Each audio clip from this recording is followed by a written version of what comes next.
I wanted to continue conversation that we had started recently about blockchain crime. I've talked a little bit about the fact that this space is an amazing thing, that the opportunities that the blockchain, Web3, and NFTs offer to not only the economy, but to individual investors and entrepreneurs is amazing. But with all those opportunities, of course, come the traditional concerns that we all have in the space about fraud. And there's a lot of criminal activity that we see every day going on here with hackers attacking wallets, hackers attacking websites and discords, exploiting vulnerabilities. And part of my motivation for doing these spaces is to try to bring some knowledge to the community. And last time I talked about how we can sort of predict how the federal government is going to come into this space and start to investigate various aspects of the blockchain by what we've seen them do before in the past. So what I thought would be productive tonight is to talk a little bit about one of the most infamous cases that has ever come along on the blockchain, and that is the Silk Road case. People talk about this case. They mention the Silk Road case and that it was an infamous drug trafficking blockchain case, but there's not a whole lot of facts that I've seen out there when people talk about this case. They just sort of mention it as the infamous case. So I thought it would be interesting to take a little bit of a dive into this case and the history of this case, because in my opinion, it is sort of the genesis of blockchain crime. So the main player in this case was a gentleman out of Texas, Ross Williams Ulbricht. Mr. Ulbricht was a graduate, I believe, of UT. And after graduating, he went on to attend Penn State University, and he started to develop an interest in libertarian ideas. The government should not have a place in people's daily choices. People should have free will to do the drugs they want to do. They should have the freedom to engage in monetary transactions as they see fit without over-regulation. You can see the overtones. That's decentralization. So there's a lot of decentralized ideals that come into this. And in his evolution of thinking, he started to gravitate towards setting up what he envisioned as an internet submarket. And through his experimentation with computer programming, he settled upon the idea of going into what we know as the dark web. The dark web runs on a network called Tor. It's actually a network that was created by the United States military. I believe it's the Navy, to be specific. And the Tor network was meant to secure online communications on a layer that could not be intercepted by other people via traditional IP addresses. Tor addresses run on a protocol that has an extension called .onion. So he got interested in this, and he started to experiment with this, and he decided that he was going to create an internet eBay for the distribution of drugs. Kind of the OpenSea or the eBay of internet drug transactions, so to speak. But the one piece of this puzzle that Ross was missing was, how do we do the financial transactions without going through centralized banking, without having to go through, and he was very adamant about this, he didn't want the drug trafficking to be done hand-to-hand, face-to-face, because he likened it to the inner city drug deal where you are vulnerable to being exploited. You can be, you can be hurt. Drug deal can go wrong. You can be ripped off. So he wanted to create a seamless drug network where people could go online in this dark web network, purchase drugs. He would deposit the money in an escrow account, and when he had confirmation on this server that he ran that the buyer delivered and the seller was satisfied, then the funds would be released that he was holding from the buyer to the seller. So what could he do to facilitate this monetary transaction? Well, right along the time that he was playing with this space, Bitcoin launched. That's why this is, in my opinion, the origin of blockchain crime, because Bitcoin offered him a platform in which, through its decentralized and autonomous nature, could conceal the identity of buyer and seller through encrypted and anonymous wallets. So putting those two things together, he launched the Silk Road. The name is no coincidence because the Silk Road goes back to the Far East and the trade routes that brought all these exotic things from the Far East into Europe, including eventually the Black Plague. It's a notorious and famous route that basically spread and grew the power structure of China all over the world because of these trade routes. And that's the name that he put on this dark web drug trafficking network. It started pretty rudimentary. He grew psychedelic mushrooms in a small little apartment, or I'd say maybe a basement that he rented from another person. He had this clandestine little psychedelic mushroom grow house, and he wanted to sell these psychedelic mushrooms on this network. So he decides that he's going to market this thing, and his marketing approach is to go into these chat rooms that involve Bitcoin and that involve dark web communities. And he markets it in a way where he's basically saying, hey, I just found this really amazing thing called the Silk Road. You should check it out. This is an important thing to remember later in the story, but when he does this, he's essentially directing traffic to Silk Road by pretending to be a satisfied customer. And he basically created a second identity, second email address to join these network communities, this internet chat group. So he's not Silk Road. He's not Ross William Ulbricht. He's this other persona in there, and he's pumping his project. Well, it starts to get traction, and he's starting to get buyers who are interested. They work off of encrypted communication, wherein there is a key on both sides of an email transaction. And in order to communicate, you've got to have both keys. So it is a highly secure communication network. He starts to develop a server list of basically customers, buyers and sellers who want drugs. So it evolves from marijuana to mushrooms. And you can ultimately see where this is going, the lure of cocaine, heroin, and any other imaginable drug that you could traffic in. And he's very enthusiastic about this thing. He believes this thing is going to level the playing field. It's going to revolutionize how we transact.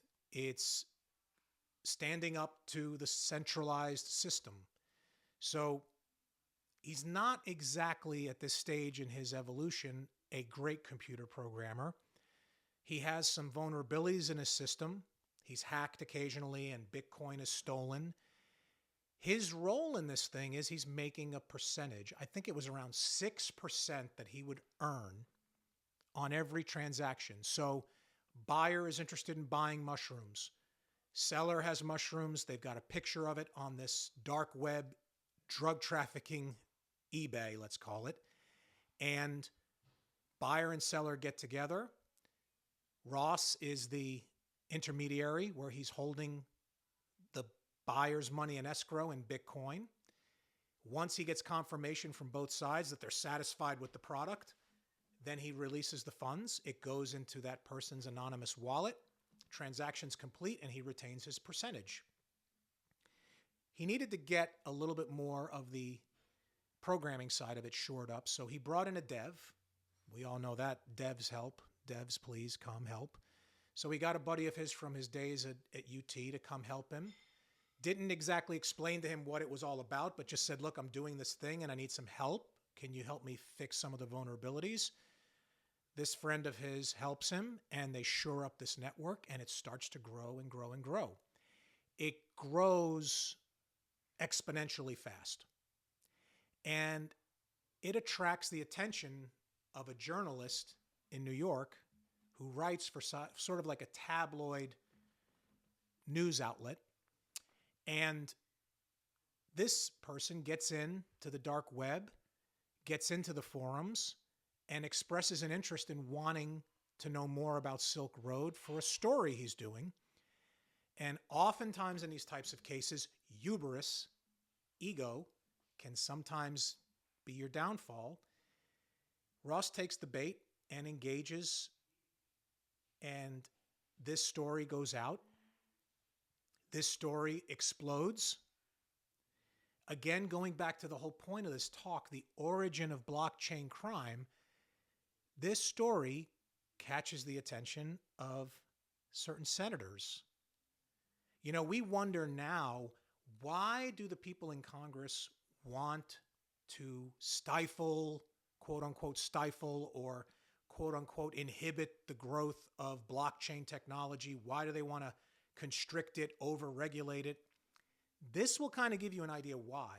And a lot of people don't necessarily put these two things together, but the reason that these senators and these representatives in Congress are so cautious is because of the massive potential the blockchain has to facilitate criminality.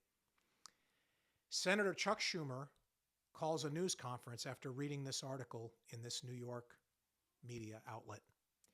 And he announces that he wants the DOJ and he wants the DEA to start to come down on this Silk Road network. This is dangerous.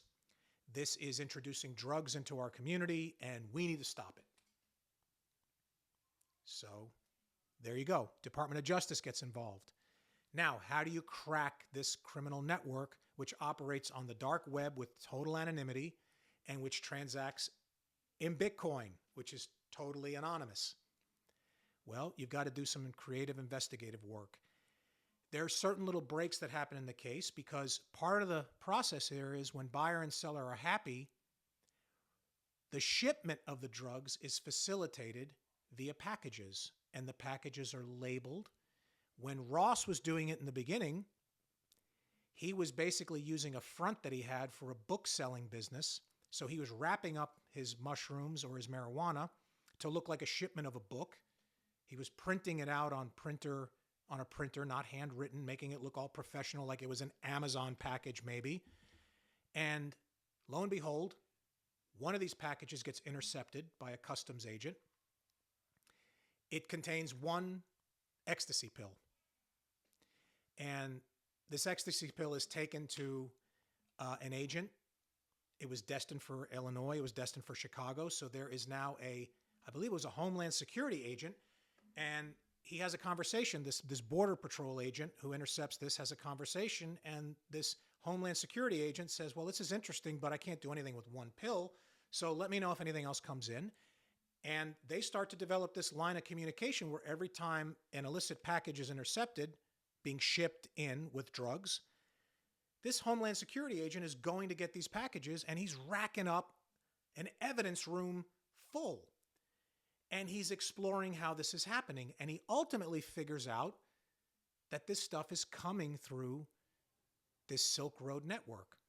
So he starts infiltrating the Silk Road network and going on the website and looking in the dark web, trying to connect who these buyers and sellers are and who is managing this network, who's running this server. Now, around this time, it's starting to get really hot. There's a lot of attention on the platform. There's still some vulnerabilities. So Ulbricht decides that he's going to cut out. He tells his girlfriend he's taken down the network. He's shutting it down. And he moves to Australia. He can't stop. So he picks it back up again while he's in Australia. He teams up with another player, and in order to try to cover his own tracks, he starts to communicate with this other player who goes by the pseudonym Variety Jones. He's kind of his quasi-partner, advisor, counselor who has a little bit more knowledge of how to execute and conceal this criminal enterprise. So he starts to take advice from this Variety Jones, and it sort of emboldens him to continue to grow this thing. And Variety Jones convinces him to take on this persona, Dread Pirate Roberts, which, if you know the novel Princess Bride, this is a famous character, someone who's constantly evolving into the role of this wealthy person who keeps changing persona. So DPR, Dread Pirate Roberts, is now Ross Ulbricht's alleged persona on this dark web network. It continues to grow. It continues to draw the attention of agents. The customs agent in Maryland who intercepted the package that was headed to O'Hare Airport, he now gets the attention of special DEA agents in Maryland who want to get involved in this case. So now you've got multiple law enforcement agencies that are jumping into this case, and they're all trying to figure out how to crack this massive, because at this point it's massive drug trafficking organization that's going completely on the dark web. It's infuriating the government because they're using a technology that the government created to essentially traffic in drugs, using blockchain technology to facilitate the payments, and making millions of dollars. Eventually, these agents in Maryland start to try to infiltrate the organization. One particular DEA agent is brought into this and starts to message this Dread Pirate Roberts persona to establish a rapport, and they start to communicate with each other. This agent essentially is going rogue at this point in the Silk Road story, because this agent, unbeknownst to the rest of the team, is starting to provide, through secure channels, through encrypted channels, starting to provide communication to Ross on how to avoid detection.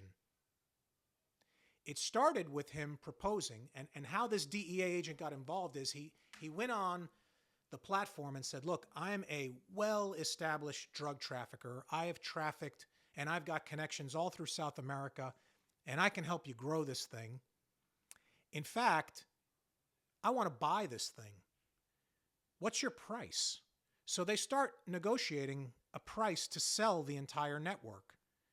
And Ross, who's now the Dread Pirate, he's kicking this around with Variety Jones, and they're coming up with a price, and it's outrageous, hundreds of millions of dollars. This is the greatest thing that's ever happened to drug trafficking, and we're not selling it, we're not giving it away.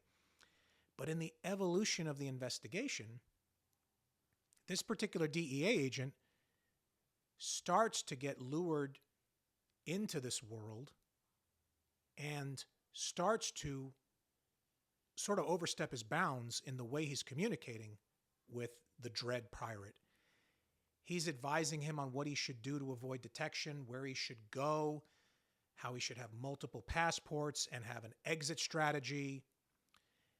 And one of the ideas that's floated is you need to go to a country in the Caribbean. You need to get yourself a passport I believe it's the Dominica. And this country has very liberal tax laws. This country will let you buy citizenship. Go there, get yourself established, create some false identities, start the process so you have your exit strategy if you got a jet. And he does this. And they're communicating about this.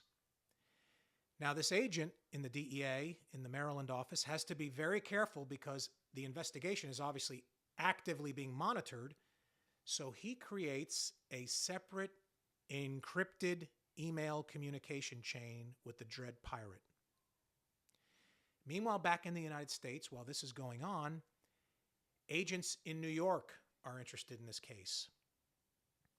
I believe this case was brought during the administration of United States Attorney Preet Bharara in New York. The New York agents are getting involved. So you've got the FBI involved in this case. You got the DEA. You got Customs. They even go so far, I believe, as to bring in the NSA. Because the one thing that all these different federal law enforcement agencies could not figure out is how to find this dark web network and how to pin it down. The IRS is involved, and then there's a break in the case. It turns out that one of the agents in the case finds that there's a server in Iceland. This server in Iceland is hosting the Silk Road. This agent travels to Iceland, gets the necessary permission to access this server. Ultimately, the Icelandic government agrees to copy the entire server and sends it to him on a thumb drive. Excited as this agent is, the agent opens up this thumb drive, but realizes it's totally encrypted. The entire server is encrypted, and there's no way that he can see to get into it. So, dead end? Possibly. The story continues to evolve. The drug trafficking network is growing. It's now evolving into they're selling firearms. They're selling hacking software. They're even open to selling organs. I mean, it's just growing out of control. There's treachery within the network. There's cross conflict between buyers. There's trust issues as to whether the Dread Pirate is actually delivering the way he should be. There's side deals going on. People are skirting the commission process by doing off-chain deals, so to speak. So the network is fraught with theft. Ross's network is compromised a few times, and he loses several $1,000s, several $100,000, and several hundreds and thousands of Bitcoin. And he's got developers that are working with him on this project. And one of his precautions in order to make sure that the people that are working with him are going to be loyal and are not going to go rogue and betray him is he insists that everybody who works in this network on his development team has to provide a form of identification. So he creates this elaborate system where he's got their ID on file, and he's got this secret code that only he and that employee know. He'll ask a question, and that employee is the only person who has the answer to that question. And if they don't give him the exact question and answer exchange that he's expecting, then he knows this is not that person he's talking with on the dark web, and he will immediately shut it down. Variety Jones helps him shore up his security by giving him instructions that you need to have a lock key on your laptop.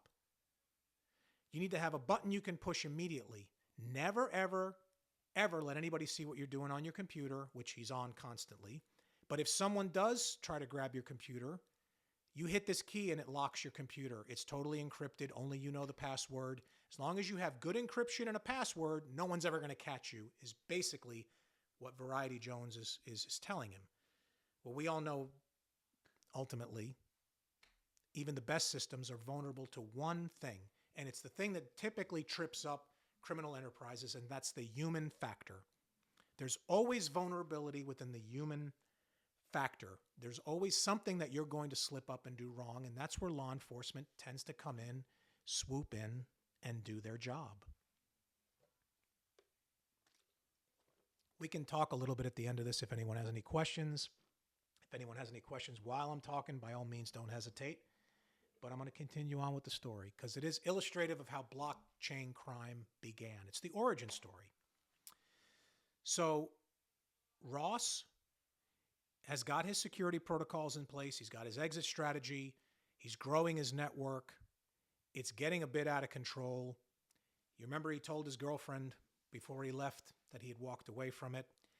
He ultimately returns to the United States, comes back, settles in San Francisco, rents a place, decides he's going to sort of lay low, still running the network, still avoiding and still worried that law enforcement is on to him.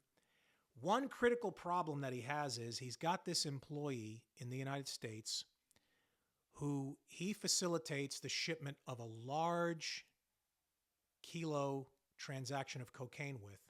It's a setup by the DEA agent in Maryland. The DEA agent in Maryland, who's posing as this dark web drug trafficker, persuades Ross to ship a kilo of cocaine into the United States through one of his employees. The agents set up this employee's house. They're able to intercept this package. It's all a scam. Obviously, it's a fake transaction. So Ross, unbeknownst to him, doesn't understand that.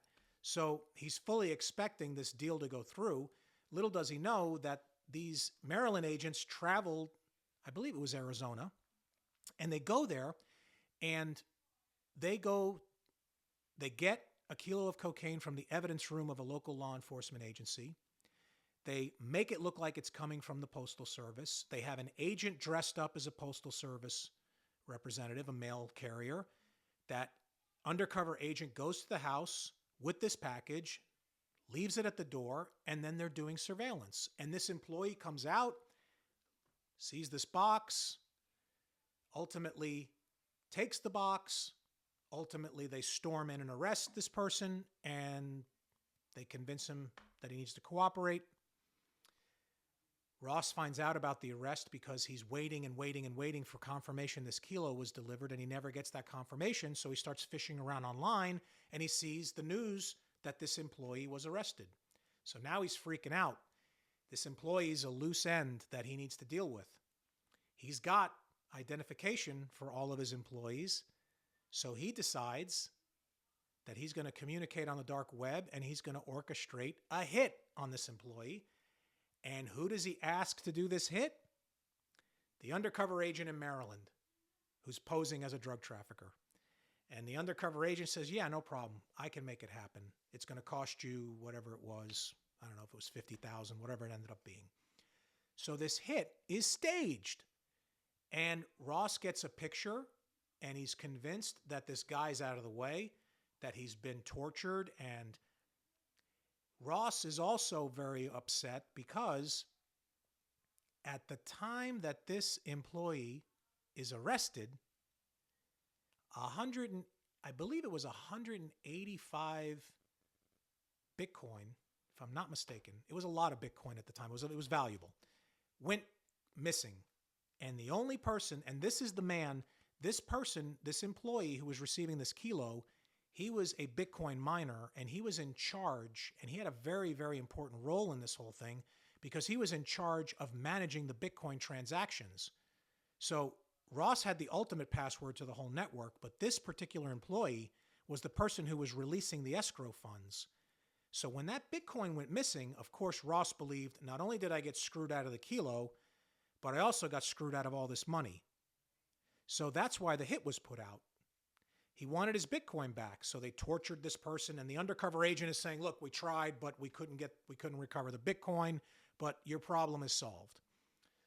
So now, in addition to drug trafficking and using the computer to commit all manner of fraud, you've got potential solicitation to commit murder, conspiracy on many levels, looking at tons of time in federal prison. This individual, of course, is still alive and cooperating and of trying to avoid prosecution. So agents need a break. Well, here comes the first major break in the case. That thumb drive from Iceland that was encrypted. The agent comes to find out that there was actually a password that was provided. And the authorities in Iceland remind the agent that they have the passkey. The passkey was something ridiculous like try to crack this NSA, some snarky password like that, but it worked. Now this agent has seen the entire Silk Road server network, customer list, transactions, money, everything is there. Matched up on the blockchain, of course. Now, the challenge is how to connect this server to this invisible dread pirate Roberts. Agents need another break. Believe it or not, the same internet that facilitated this crime is the same internet that brought down this entire network. One of the agents in this case starts doing a Google search trying to find the origin of Silk Road and goes back to that New York article that was published by that New York media source, suspecting that the author of that story could well be the person behind Silk Road. That turns out to be a dead end, but what this investigator finds is the person who was dropping those little hints at the very, very beginning of the Silk Road story, that person was Ross William Ulbricht. And he was going into these Bitcoin chat rooms and these drug chat rooms, these psilocybin chat rooms in the dark web as an anonymous figure, but he made one critical mistake.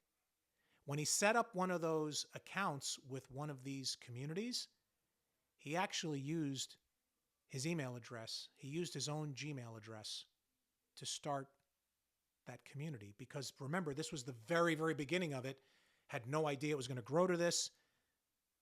It turns out now they have a name. It was rossulbricht@gmail.com, I believe. So now they have a name. They have a suspect. Now how to connect the server to that suspect. They start to do heavy surveillance, as the government does. And again, remember, the whole point of this talk is blockchain crime is a threat to our community. I'm a criminal defense lawyer, so of course, I respect the presumption of innocence. And if someone in this space is charged and accused with a crime, I respect their presumption of innocence, and I'll do everything I can to make sure the system treats them fairly. But I'm also a part of this community that wants to see this community grow, and I want to see people not get wrecked by fraud. So it's important to understand the vulnerabilities that come with engaging with anonymous figures in this space and the risk that comes with dealing with people who use social engineering to commit all manner of fraud in this space. So, of course, the disclaimer I always have to give, nothing I'm saying here is legal advice. We're just talking about a case. We're talking about how that case can sort of be a predictive measurement of how authorities are going to be looking closely into Web3 and investigating areas of Web3, and we can learn from history. So now, they're doing massive surveillance of Ross. They need a break. They catch a break. It turns out that one of those false IDs that Ross had obtained is intercepted as it's being shipped, and the agents have an address on that false ID, and they have a pseudonymous name, a fake name. So they go to that address in San Francisco, and they knock on the door, and who answers? Ross William Ulbricht answers the door. These agents have no idea what the Silk Road is. They have no idea what they've just stumbled into, but they're starting to now understand. So they simply ask him, look, hypothetically speaking, how would one get this kind of an ID? We're not going to arrest you right now, but we just need to know. How would one get? And Ross explains, well, there's this thing called the dark web, and you can get anything on there. And they sort of let it go. But of course, now Ross knows full well that he's a target. So now he's got to be very careful about his movements. He's got to try and distance himself. He's got to try to extricate himself from this. But the investigation is very rapidly closing in on him. Now that they have a name, the agents ultimately match up that the person they visited at this house, the person who acquired this fake ID, is the same person who's communicating with this agent in Maryland. This agent in Maryland, this DEA agent who has sort of taken on a friendship relationship with Ross and is sort of advising him, he steps it up one step further. And this is why this case is not only an amazing and interesting case when it comes to the origin of blockchain crime and Web3 and Bitcoin and the dark web. It's an amazing case because it also illustrates all the ways that criminal enterprises can very, very easily get tripped up. And it has another layer. It has a layer of corruption within the Department of Justice. Because that DEA agent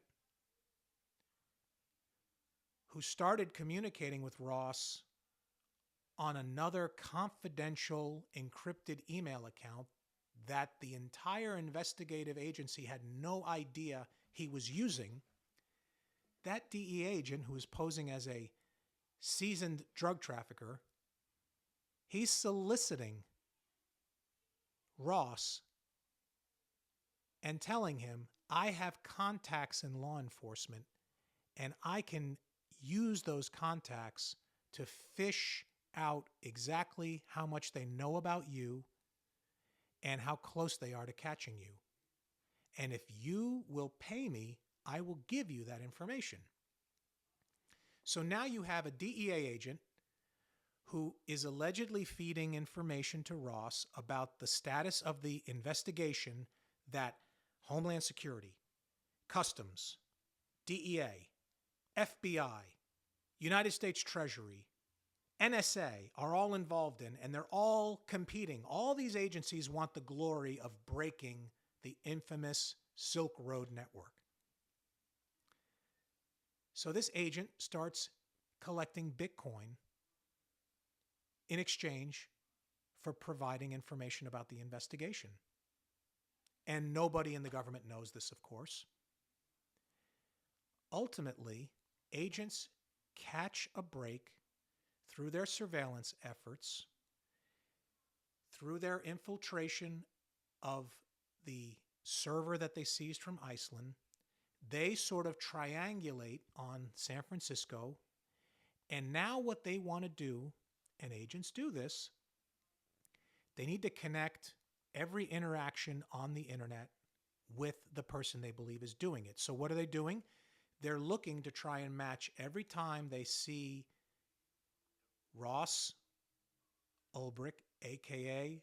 the Dread Pirate Roberts, communicating on this Silk Road server with every time that they see the suspect they're surveilling in San Francisco open that laptop. And they start to put together this timeline. And they start to look at the social media account of Ross.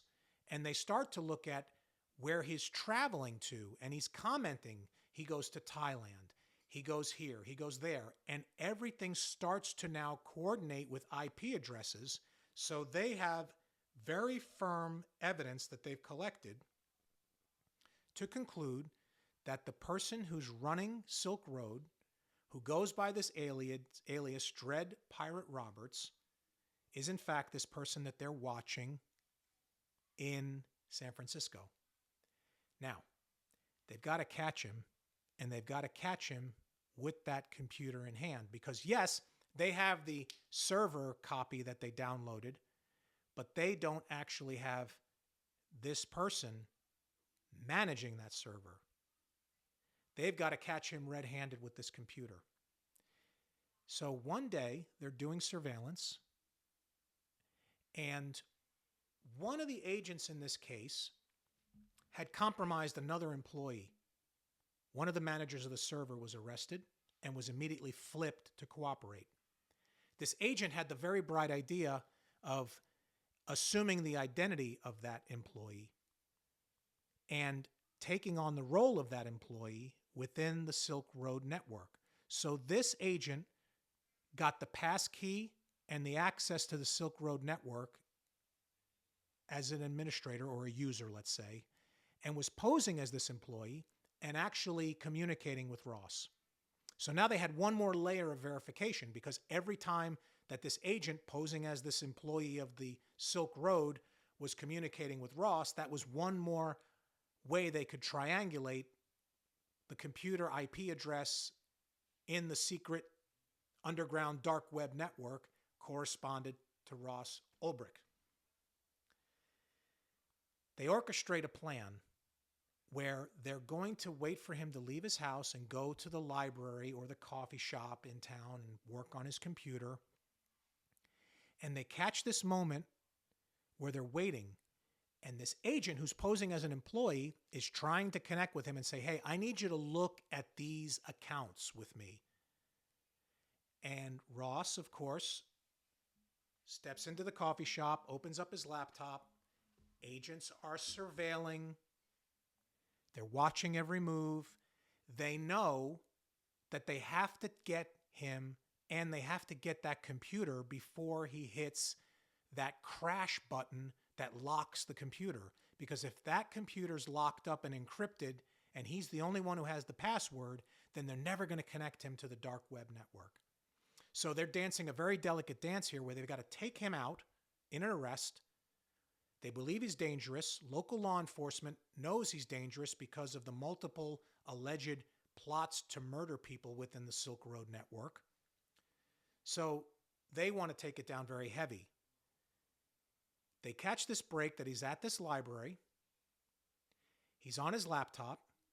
The agent who's posing as an employee is doing counter surveillance and watching very closely, communicates with Ross, and Ross does his normal traps. He runs his protocol and he says his secret question that only the employee would know the answer to. The agent obviously had flipped that employee who gave him that information, so he knew how to answer that super secret question. So that gave Ross the comfort to know that he was dealing in the dark web with his employee. So they start looking at these accounts that the employee wants Ross to look at. So now Ross is in a library with his laptop open, and they are about to move in on him.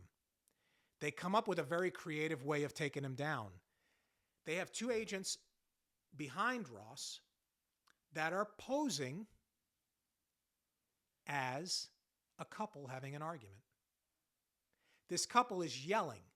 He hears this woman scream.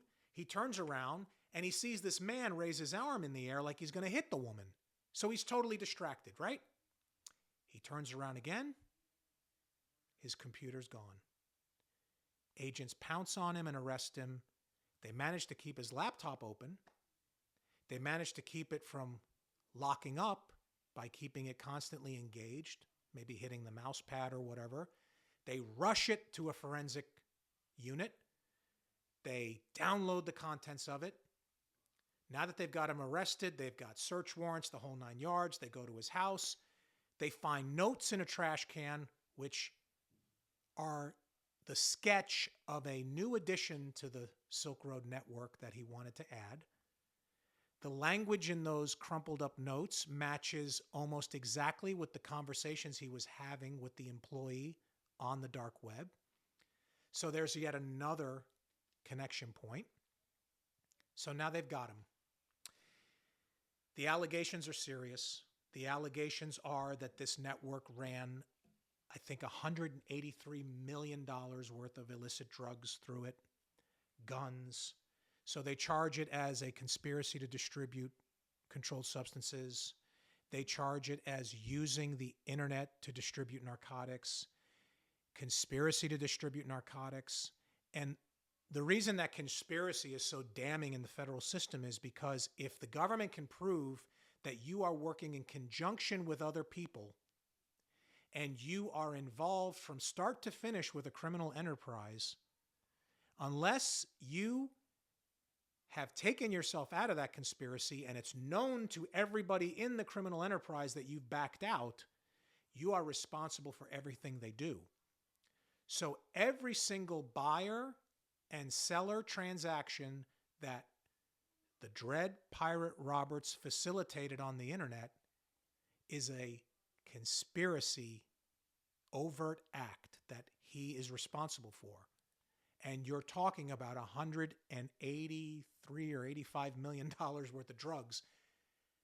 That's a lot of conspiratorial counts. They also charge him as being a kingpin of a criminal enterprise. So he's looking at several mandatory minimum sentences, 10 years minimum to life, 20 years minimum, anywhere up to life. The conspiracies involving the alleged murders could have gotten him life, if not even under the federal statute, the death penalty. The government decides not to pursue the murder charges because they never could corroborate any of these dark web murder plots because they couldn't find these people. And they had this one staged murder, which obviously was a front. So now he's in jail. He's denied bail. The government's bringing their case. It turns out it's a 3-week trial. His defense at trial, and we're only going to go an hour tonight because I know, look, there's a lot of spaces you all could be in, so I'm really grateful that you're hanging with me tonight and that you're digging this. I hope you're digging this. So he goes to trial, and his defense is, no, I withdrew from the Silk Road. I communicated that to my girlfriend. Yeah, you guys caught me on the computer, but I just got sucked in for that moment where I was just kind of helping the actual real Dread Pirate Roberts, but I was out of it. Now, that was the best defense I guess he could come up with because of the overwhelming evidence connecting him to the server, to the computer, to the murder plot, to the drug trafficking, to the kilo of cocaine. So, defense attorneys have to work with what they have, and this is what they came up with, but it didn't work. The jury didn't buy it. He was convicted. Ultimately, he was sentenced, and he got 2 life sentences. No possibility of parole in the federal system. He appealed his case.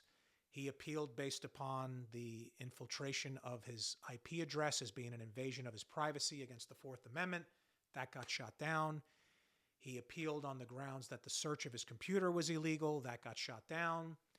He appealed the fact that he was not able to go aggressively at trial after these agents who had been turned and who had essentially engaged in corrupt activity. He had limitations on expert witnesses he wanted to call. He tried everything he could on appeal. It all failed. So he's serving 2 life sentences with, I think, 40 years on top of that. So in the end, how did the government break this criminal enterprise open? Every computer has vulnerability. Every computer user who engages in a transaction on the internet is vulnerable to being victimized because they let their guard down and they don't follow the common sense protocols that they know will hopefully keep them protected. Social engineering is the big vulnerability we see in this space, where people fish for information and try to convince people that they are legitimate players in the space and that they're there to offer customer support, and they get seed phrases and they wreck their wallets and stuff like that. The government has unbelievable resources which they can bring down on Web3.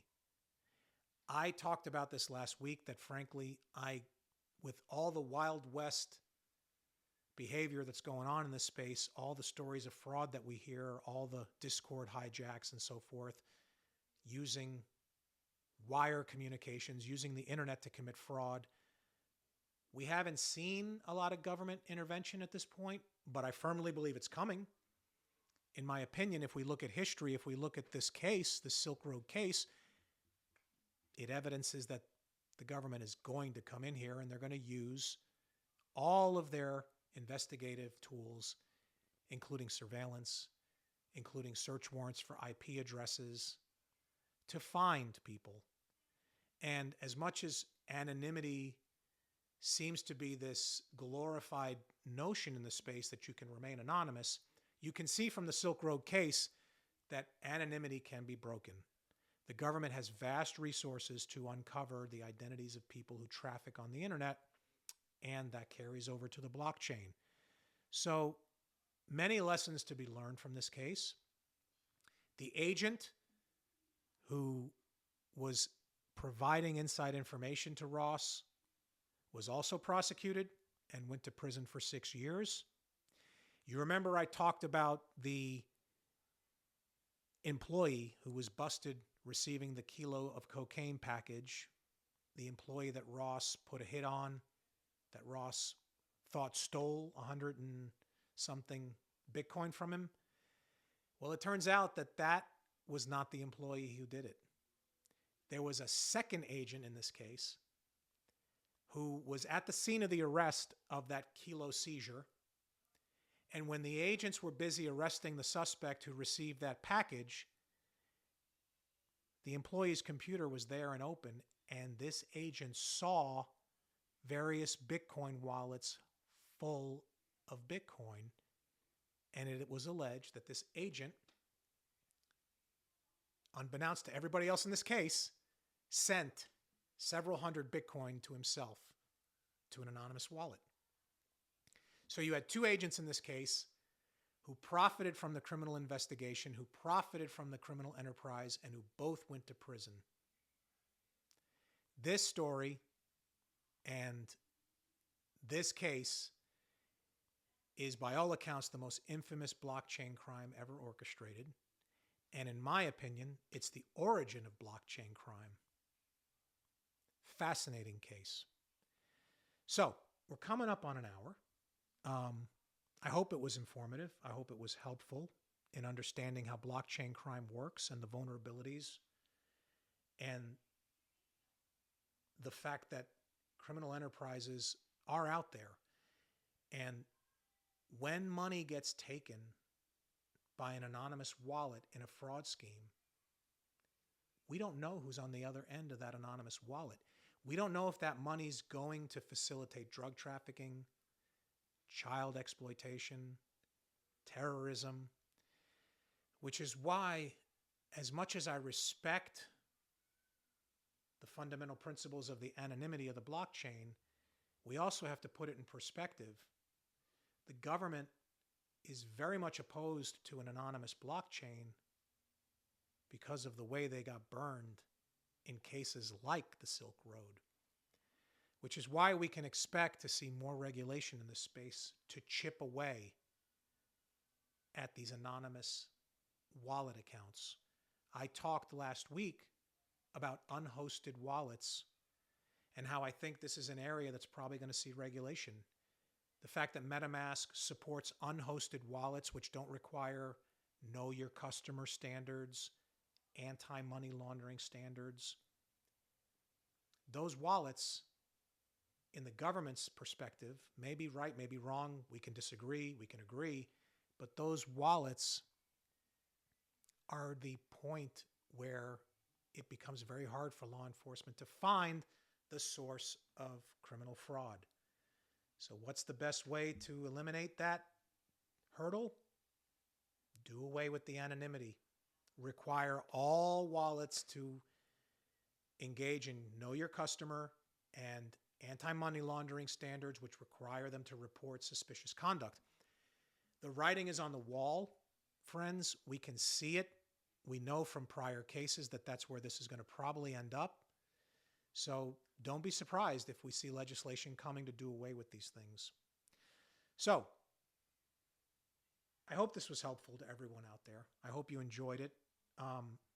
I'll continue to bring content. May not be storytelling like this per se, but I thought this was kind of a cool way to set the table because blockchain crime